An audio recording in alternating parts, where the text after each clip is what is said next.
How's it going, everybody? Zacy here with another LEGO Batman Legacy of the Dark Knight video, and I am very excited to do this one because we are going to be ranking every single major character from LEGO Batman Legacy of the Dark Knight here on a tier list today. Now, of course, these aren't all playable characters, but we're going to be talking about their roles in the story and just their role in the overall game as it is. Coming up first, we got Alfred. I think Alfred is a pretty easy lock for A tier. Alfred in this game is kind of like the emotional heartbeat for the first half of the story. When Bruce Wayne returns to Gotham, he's the first person we see on the plane home. And when you finally take down Carmine Falcone, Alfred is very sad and emotional about it, and he's just very proud of Bruce, and he feels like his parents would be proud of him too. So it's just this really nice, heartwarming, heartfelt moment, and I just really love Alfred for it. He also has great moments with Dick later in the game about how he's teaching him like, hey, you don't always need to be Robin. You could go out and be out of Batman's shadow for a little bit, you know? So I really like Alfred in this game. Not to mention that dance scene based off the Tom Cruise dance scene. Absolute cinema. Next up, we got Bane, and Bane is actually a villain I actually really liked in this game. I constantly find myself just sitting there kind of quoting and thinking about the end of chapter 5 with Bane and just how awesome that final cutscene was. So you know what? I'm going to put Bane in A tier. I really love the build up towards him in this game with all the villains kind of working with him, that being from Two-Face to Poison Ivy to Mr. Freeze to it even being alluded that, you know, Joker's working with Bane. And that whole boss fight outside is pretty awesome with it being against Alfred and Catwoman. I really like the way that they did Bane in this game, and you know what? I wouldn't have had it any better. I love the way he took over Gotham at the end of the game. Next up, we have Batgirl, and I don't mean to throw everyone in A tier, but you know what? It kind of helps when you're a playable character in this game. I gotta put Batgirl in A tier. I really like the way her story wrapped up in this game with her kind of starting off as just this little girl who was kind of inspired by Batman with her little crush on Robin that she had when she was younger, to that evolving over time and her just gaining confidence and eventually getting out in the middle of the thrill of things in the middle of that Firefly mission. She was just cosplaying as Batman essentially, and then just got pulled into this whole situation where she ended up becoming a hero and saving her dad and helping take down Mr. Freeze. Gotta put Batgirl in A tier. Next up, we have myself. I'm Batman. Batman is the most easy S tier ever. We go from seeing him be happy as a young little Bruce Wayne to just seeing him develop on being his own hero, from training with Ra's al Ghul in the mountains to, you know, coming to Gotham and then starting to take down small criminals like Flash to eventually, you know, being the hero that we just see by the end of the game and leading this Bat family, being this kind of middle-aged dude who's just being the GOAT that he is. I don't know, the whole game is a Batman game. Of course he's going to be an S tier. Next up, we got Black Mask. I actually really like Black Mask within this game quite a bit. I like how he was just a little side villain, not a full mission dedicated to him. But then he came back later in the story to play a part within the Arkham Asylum mission. And I actually really liked that about this game. I liked when characters would overlap and their story would continue. And I really thought they kind of did him perfectly. Of all the villains in the Arkham Asylum mission, he's one of two people that I think was executed perfectly. So I gotta put Black Mask in B tier here. And I kind of like how he was just working for Mr. Freeze kind of under the radar. Next up, we got Carmine Falcone. By the way, I love this picture of him with his dog. It's just adorable. But anyways, Carmine Falcone plays a huge part in this game, as he does within the Batman and Batman Begins. Carmine Falcone played a huge part in the death of the Waynes, and I like the way that it affected the first chapter of the story. Now, I kind of feel like he stole Jack Napier's thunder a little bit, because it just, after Carmine Falcone got took down, the whole emotional thing of taking down the corrupt people of Gotham that got the Waynes killed kind of just disappears within the story, but I do like the way they wrote it in with Carmine Falcone. Easy B tier. Next up, we got Aaron Cash. He only really showed up in the Arkham Asylum mission, but when he did show up, it was very well deserved. Obviously, he was a character who was a big deal within the Arkham game, so having him in Arkham Asylum was great. I think I'm going to have to put him in C tier, but you know what? I really like what they did with him, just showing how he really runs the place. And next up, we got Catwoman. This is another easy A tier for me, but what hurts it, I feel like the writers kind of just forgot her relationship with Bruce throughout the story. It feels like after chapter 4, they just move on to Bruce and Talia kind of being a thing again, and it just doesn't really make sense, and it kind of hinders the way I feel about Catwoman story-wise. I really loved the dynamic of Bruce and Catwoman and their kind of love story that they had. In chapter 3 and chapter 4, it really felt like they had something going on, these dates to with each other, to all these big events across Gotham City, but I don't know, it just kind of feels like in chapter 5 that kind of goes out the window, and we see glimpses of Catwoman feeling a bit jealous, very understandably so.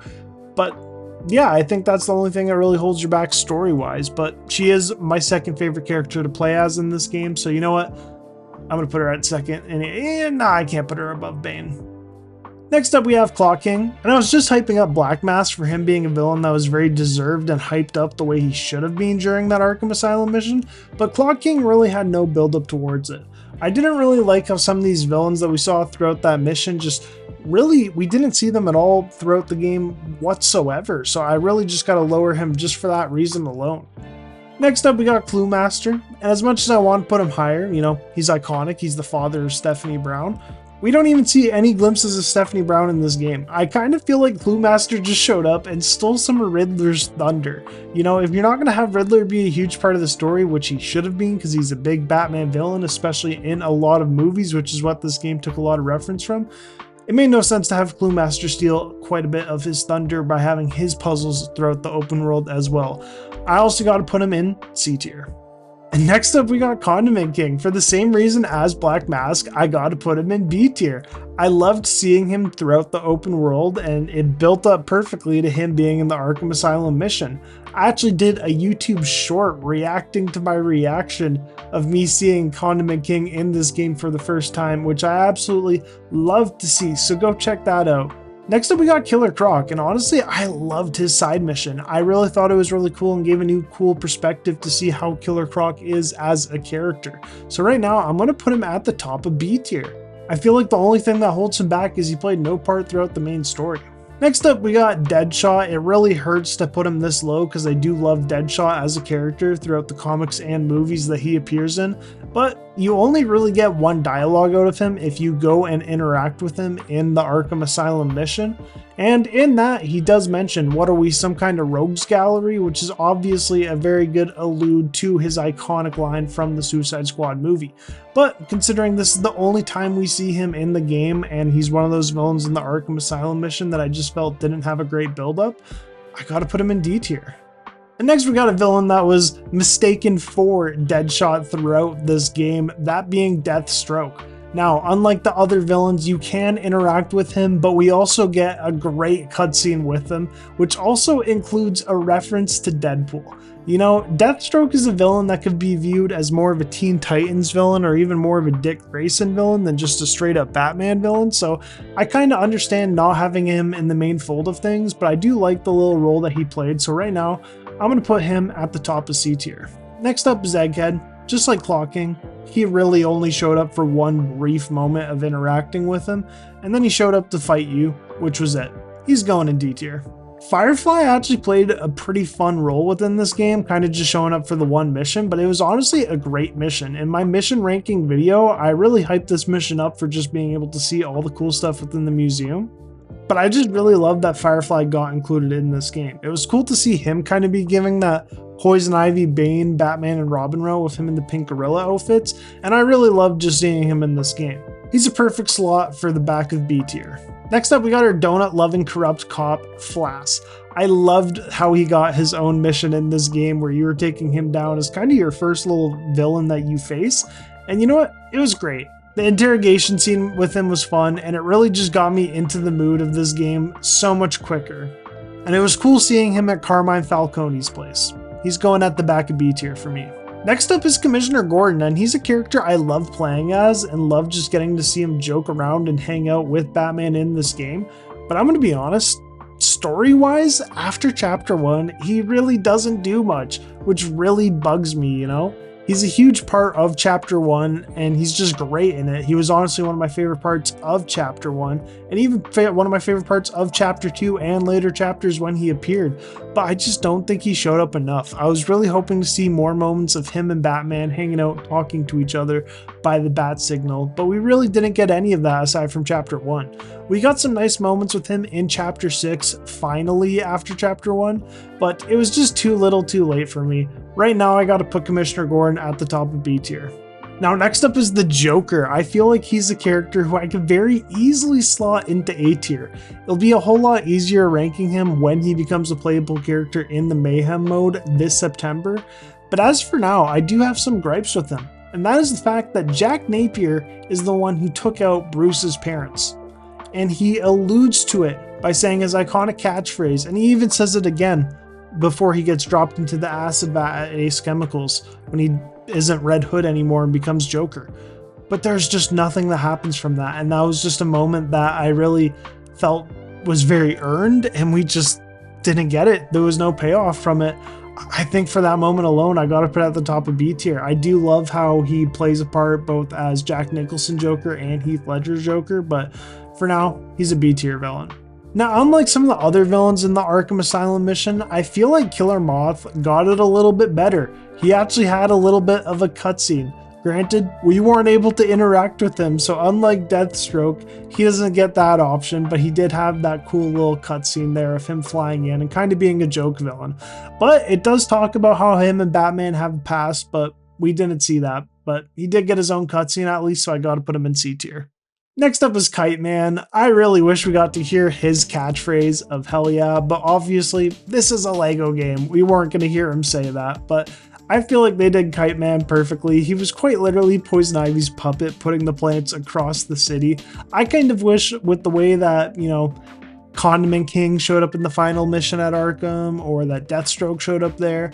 I was kind of hoping we get to see Kite Man and actually get to fight him a little bit, but we didn't. But it was still cool that he got his own little mission based around him. And I'm just a big sucker for Kite Man.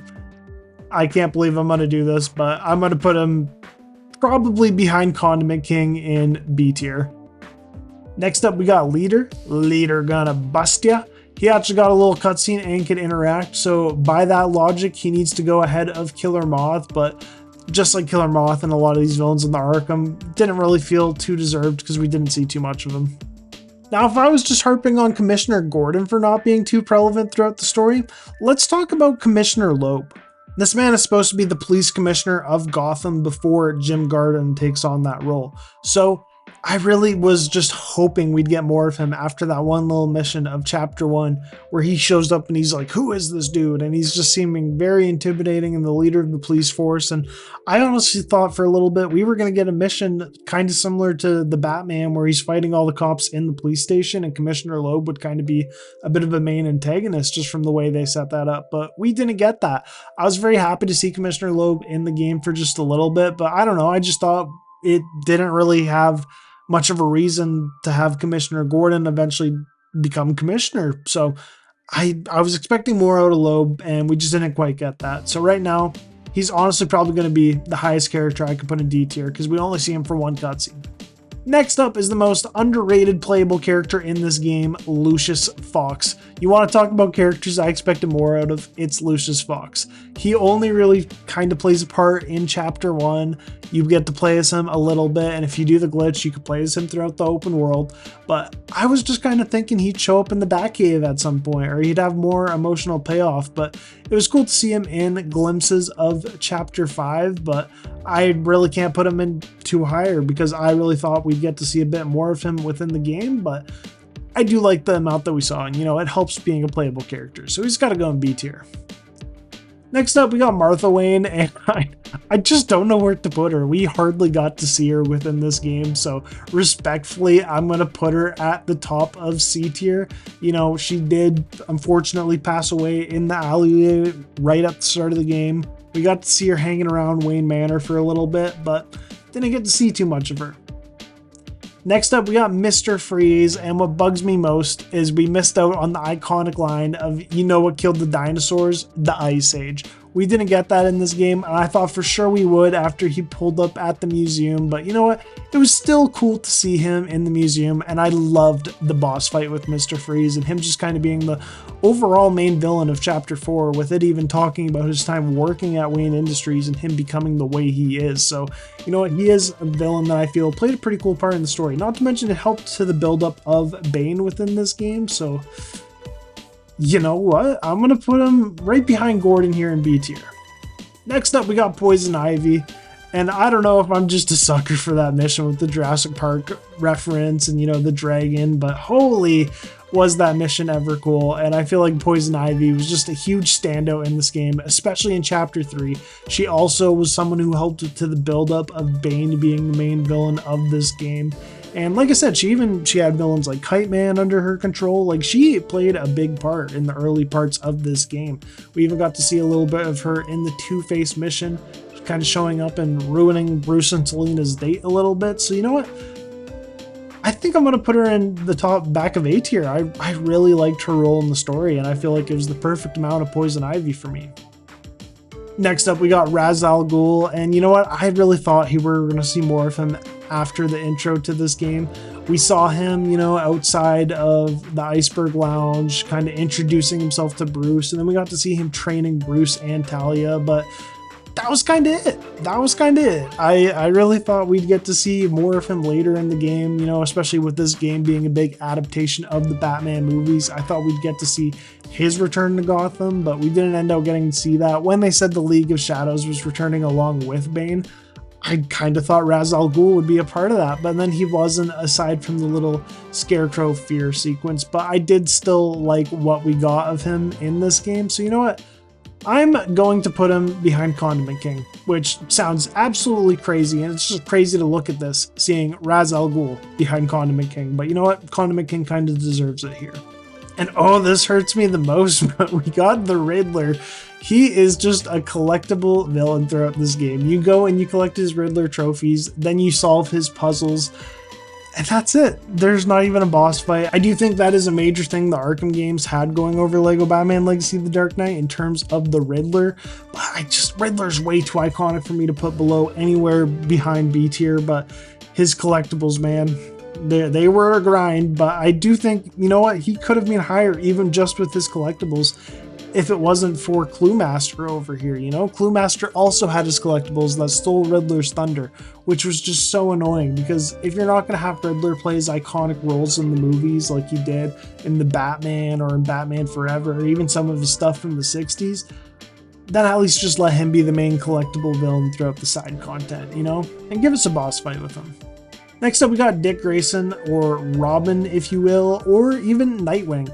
And he is a very easy second in A tier for me. I loved Dick Grayson in this game. We got to see his growth from being part of the Flying Graysons, and we got to see him, of course, start to get a little annoyed with Batman, want to come out of Batman's shadow, which then eventually led to him becoming Nightwing, where he eventually saves the day against Mr. Freeze. And I just really loved the bond it really showed in Chapter 6 between Batman and Nightwing just kind of feeling a bit lost now that Batman was kind of sidelined. But the only thing holding him back is just literally his intro, with just him kind of being abandoned by the Flying Graysons. It just didn't really make the most sense to me, but that's the only thing holding him back. But I do think I gotta put Alfred above him for now. Next up, we got Scarecrow, and he's a villain who only showed up in one cutscene, and he's the biggest loose end ever. I've made a whole video about it. It hurts me to put him this low. I'm not going to yap about him too much because I made a whole video about it. I'll link it in the video, but I gotta put him at the top of C tier at best. Yes, he had an incredible introduction cutscene there, but that was it. I was kind of hoping we get some sort of mission with him, but we just didn't. Next up, we got Sophia Falcone, and honestly, I feel kind of similar to Killer Croc here, except with this, I didn't feel like there was as much of a payoff towards her side quest. It was cool being able to do all of the heists from everywhere that we did them at, but I just kind of was expecting a bit more of a better finale. At the end, she just ended up robbing her own place, which confused me, but you know what? She is really cool, and if I had Killer Croc in B tier because of his side quest line, I feel like it's fair if I put Sophia Falcone in B tier. And you want to talk about aura? Solomon Grundy had so much aura in that Arkham mission. It was so cool to see him with him walking past in front of you when you're walking Joker to interrogate him. And he was just great in this game. He may have had a brief role, but honestly, of all the villains here that were just in the Arkham segment, I like how we got to see him a little bit before that. And we got a cool cutscene of him kind of bursting through there. So right now, again, I'm going to put him in B tier. Next up, we have Talia, and this might be a bit of a hot take for the main villain of the game, but I just wish we got to see more of her, you know? I wish she showed up a bit earlier, maybe at the start of Chapter 5 or even at the end of Chapter 4, so we could have had a bit more time to understand how she went down this villainous route, because the last time we saw her, she was completely against her father, then just bam, she's just a villain. But I do really like the Nightfall type story that they took with her and her kind of ruling Gotham for a little bit. And yeah, I love the boss fight with her. It was a nice, fun challenge. So I can't put her too high, but where do I put her? I'm going to put her behind Kite Man for now, I think, which is crazy. And you know what? Looking at this list more, I do think I'm going to have to lower Black Mask down a bit. He's not as cool as Condiment King and stuff, and just thinking about it more, I'm going to put him right above Flass. I think that's the best spot to have Black Mask right now. Next up, we have the Penguin. I loved his build-up from the prologue all the way to seeing how he is by the end of Chapter 2. I wish we got to see a bit more of his mayoral campaign, but obviously he's a corrupt politician by the end of it. But I can understand some people feeling it was a bit empty-ended with him, but I do feel like we got 2 great chapters worth out of Penguin story-wise, and that is a lot more than we could say for a lot of these villains. Not to mention the Arctic World mission is incredible. I don't know. I might be biased because I like Penguin, but right now, I'm going to put him at the top of A tier.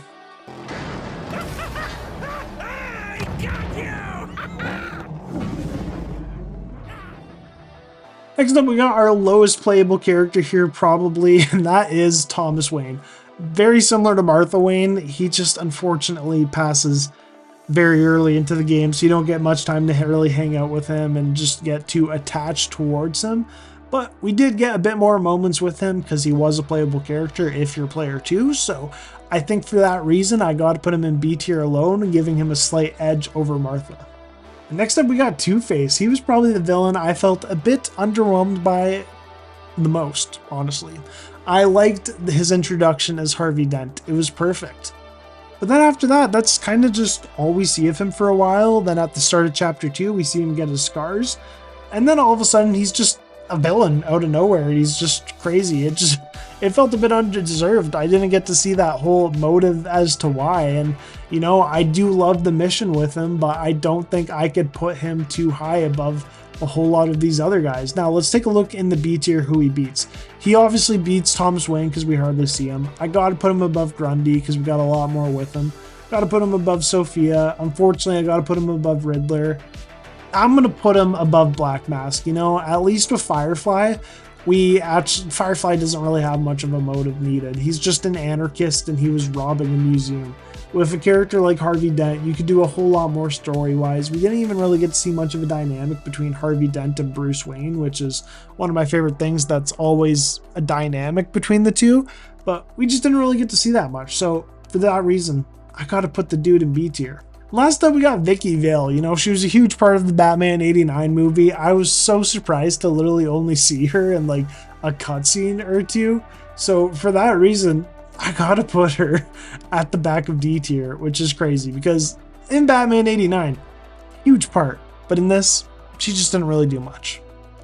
Anyways, guys, what do you think of my Lego Batman Legacy of the Dark Knight character ranking here? I had a lot of fun making this, and I'm excited to see what you guys say in the comments down below for how you would rank the characters. What tier would you put each character in? Let me know down below. I got more Lego Batman Legacy of the Dark Knight content coming, of course. I absolutely love this game, and I still can't get enough, and we are very close. Less than 2 months now for the Mayhem mode. Anyways, y'all, I'm Zacy, and I'll see you guys all in the next one.